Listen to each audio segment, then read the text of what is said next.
Hello, my beautiful entrepreneurs. I'm Tabitha Bear, and this is A Hot Mess Builds an Empire.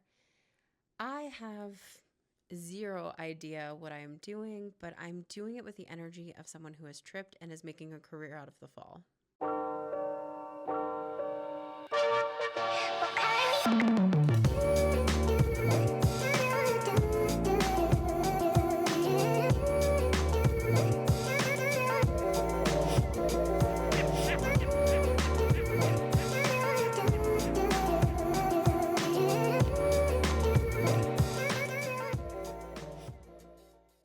I want to start this video by saying my cat is scratching at the door right now. So if you hear random meows in the background or scratching, she's fine.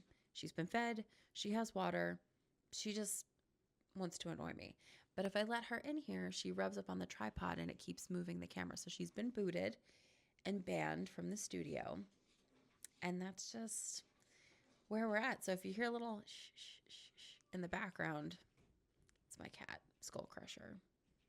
This episode is about having systems in place and what it looks like to transition from complete analog into the digital sphere.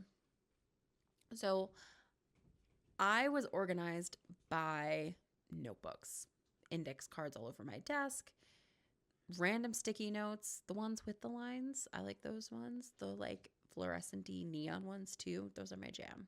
Just throwing that out there if you were thinking of me and you want to get me a Christmas gift. I like those, the line one. Oh. So back to the notebooks. Yeah, so everything is in a notebook. Everything is not organized by what kind of notebook that it's in, which is a massive problem, right? Like there's no like, oh, my green one is for Adventures of an Entrepreneur or my blue one is for World Her Story. No, it was just whatever notebook was nearby. I'd write like, hey, this is for World Her Story at the top of it. And I'd write the idea or I'd write like, hey, I did this today and this is done, whatever. It was just not a good. I was organized the way a junk drawer is organized. Like you're pretty sure you have everything you need in that drawer, but there is a chance you're not going to find it easily. You have to dig through everything. You find the old batteries that may or may not be working. You find a random paper clip, and then you find like tools and that hammer that you totally forgot where you put it. And then suddenly you find what it is that you're looking for. Or if you don't find what it is that you're looking for and you know that you've checked the drawer, there's always junk drawer 2.0. We all have that too, I'm sure. At least I do. It happens. But there are a lot of limitations to being analog only. And you have to admit that. You have to look at this and go like, hey, this isn't working. My organization is, I know that I wrote it down somewhere, just where? That was horrible. Remembering which notebook that it is that I wrote it down in was as organized as I got. The notebooks don't talk to each other. They're not digital. They're just notebooks. So it was having to sit there and go, this is not a system. This is a false system. And I'm relying on a false system. And I'm feeling very stressed and it feels like chaos. And it's just not going to help me thrive and give my brain some breathing room to continue to do something with my business.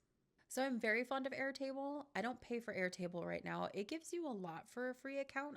It really does. But I manage everything through Airtable, and it's been such a game changer to finally be in a habit of, okay, I'm going to write everything down.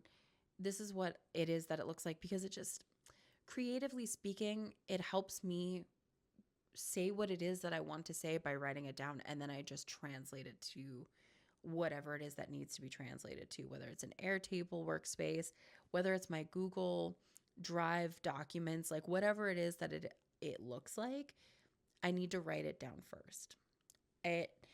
I think that's probably a huge waste of time, but for me, that's how it is that I function. And for 2026, I am planning on going a little more digital, and I'm trying to wean myself off of being so analog because it does take so much time out of my day. But I also, right now, that's what's working for me. There are a lot of great features to Airtable. Now, I know people like Notion and they create their own things in GoodNotes, and you can set up things in Google Drive or whatever, but Airtable just really is perfect for me right now. And There were sort of like 3 or 4 main features that just it exponentially increased the quality of my business life. So the first one is the status updates. I go through and I use the Kanban view a lot, just drag and drop, like, hey, this went from idea to draft. This went from draft to being scheduled. It's that kind of stuff that I'm like, I can look at everything from a bird's eye view and just go, okay, this is what I have pending. This is what I have going on. It's something that if I need to hire a freelancer for something, I invite them into my Airtable to look at what it is that I have going on, and they're able to help me organize or do whatever. So that piece, awesome. The next up is their Omni AI tool. So cool. It started off really crappy. I hated it at first because it was, it was new. They were figuring it out. They were figuring out how they wanted to integrate it into, the overall Airtable. And I think it is just leaps and bounds better than what it was a couple months ago. And I just tell it what it is that I want as a workspace. I want it to be titled this. These are the status things that I want in that column. These are the other columns that I want. These are the interfaces that I want. And it just creates everything right away. Now, AI is a different rant, but I could do that myself. It just would take a really long time. Or I could have Omni do it in a couple minutes. I communicate to it. I fine tune a couple things through a couple messages, and I have what it is that I need in like 10 or 15 minutes. So you're really useful to have Omni as part of that space. They now have customer portals. This is something that you could create in sort of like a really back-ass word sort of way, but you could make it work. But now they actually have customer portals and guest portals. This has been really awesome for creating guest portals for World Her Story, and I'm hoping for Adventures of an Entrepreneur podcast as well. It just simplifies everything that it is. And I set up automations attached to those portals so that if somebody updates something, it notifies me right away and I can go in and make the changes that it is that I need to make.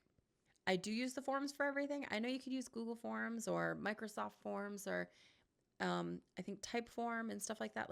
There are so many form things out there. There are so many form websites out there, but Airtable has a form function too, and I can hook it up to a workspace. So somebody fills out a form, or even I have forms set up for myself.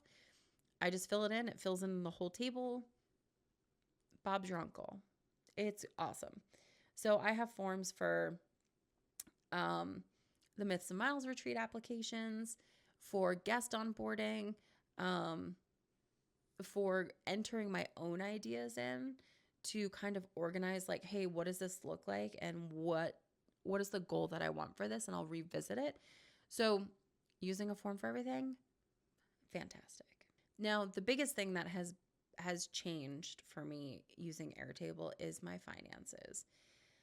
I used to just wing it, just like, hey, I think around this time my Kit subscription is coming out or my Adobe subscription is coming out. And now I have everything organized. This is the date it's coming out. This is how much it is. I can oversee like if I'm repeating subscriptions, like I'm using this product and they're both the same thing, just different companies. And I can sort of minimize the cost that I have. I'm also tracking, along with expenses, freelancers, and also my revenue. But that's not a lot right now, so there's not too much to track. But what I am hoping for in the future is that there would be way more to track. Just throwing that positivity out into the universe. But yeah, I think it's super important to acknowledge when you have false systems in place because there is chaos there. And if you feel like every time I go to set up a schedule for my podcast for the next season or something like that, or the next 5 episodes even, and it feels like a chore, not coming up with the ideas, but it's literally like, man, this is a chore to set this up, to go into pre-production, scripting, post-production. Like, how am I keeping track of that? If the process of setting it up stresses you out, then that is not a good system. So I strongly encourage you to sort of like look for those flags and those indicators for yourself of like, hey, I hate doing this because of the system that I have in place, or the lack of system that I have in place. And I think I have a system in place, but it's really a false system causing tons of chaos in my life. So using Airtable has created a better system for me. Now, I'm going to be honest, it is not perfect. It is not perfect by any means. I don't pay for all the bells and whistles. So I think it could be better if I paid for Airtable, but I don't right now. There's so much offered for the free version of Airtable. Strongly encourage you to check it out. That paid hasn't enticed me enough yet. Like my business is not there yet to go like, I need these features. I'm doing really well with what it is that they have right now. And I think at the end of the day, what the most important thing is the goal is not perfection with your systems. The goal is support. And the goal is to make sure that you have things in place that help make your life easier so that you don't resent your business or resent certain aspects of your business. I think there are times when I would walk away from TBS because I would hate it. And it would be because like I wouldn't pay attention to those red flags of like, you know what? I wouldn't hate this so much if I didn't hate doing this setting up for my Substack schedule. Like I just am winging it off of index cards in a notebook. And is that sustainable? No, clearly not, because I completely fell off the wagon with that multiple times. So there are a lot of things that have just come from using Airtable. And I don't want it to seem like there isn't chaos in my business. I don't want it to seem like, oh, wow, she's really organized.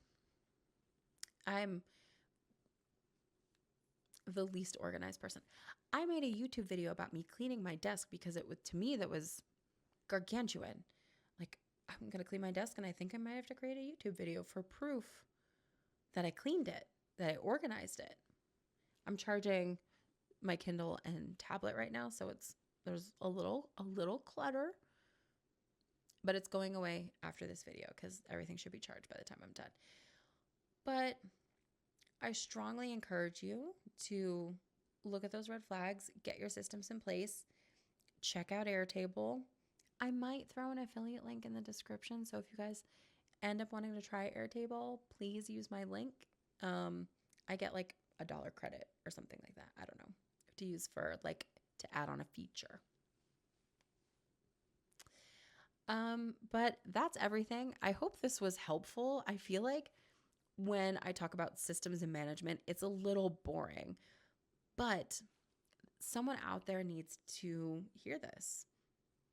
Maybe that's not you. Maybe it is you. And I hope this was really helpful. And I hope you find structure and systems, and I hope they work really well for you. And I hope your business is supported.